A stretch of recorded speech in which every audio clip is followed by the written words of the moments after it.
exhibition is a series of my prints and paintings. The scenography for the show is conceived and executed by Atelier. It's a new interior design company by us three. Becca, you're a textile and fabric fashion designer. Bernie, an illustrator.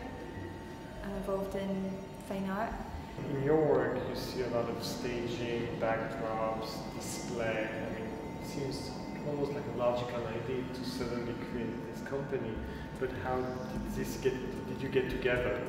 We've worked on loads of things together before, but it's been about 10 years.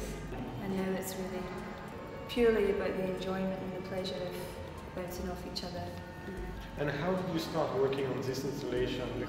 You've made a lot of rugs for the floor. We use stenciled rugs, which comes from it's actually an old Russian tradition. Carpets for the poor, they're called.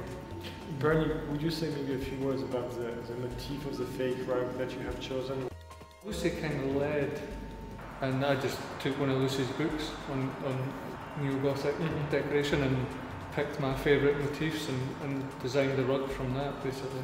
I'm kind of driven by the desire not to do what I used to do. As soon as I get a chance to do something like this, I enjoy it a lot more.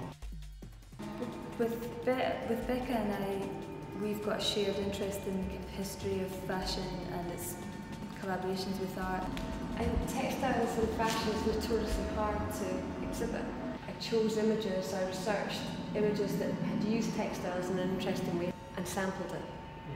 That I could relate to, like rugs on the wall, drapes, but not a drape that's coiffured and buffed, something that's quite minimalist and stingy almost. And they're all from different eras, Neo-Regency.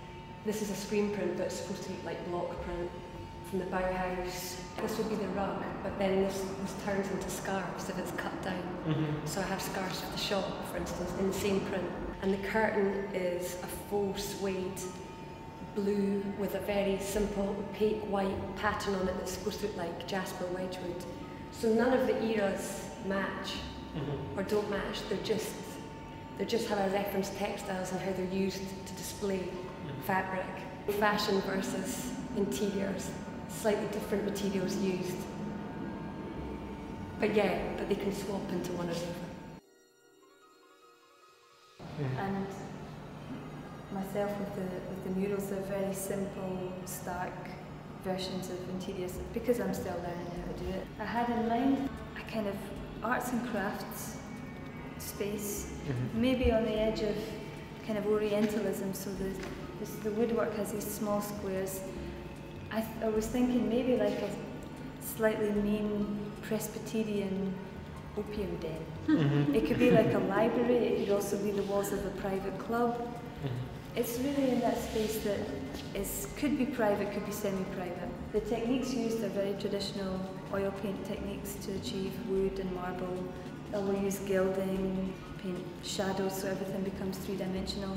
The majority of art that is bought is hung in private homes, and we see it in museums on white walls shown to beautiful advantage.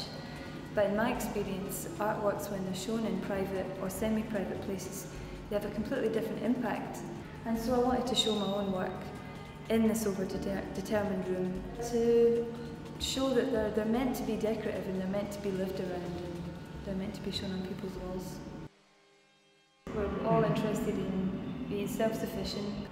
We have an interest in our Indigenous culture in Scotland and painfully sort of aware of the whole structure that we're part of and how much we want to keep our autonomy and our freedom.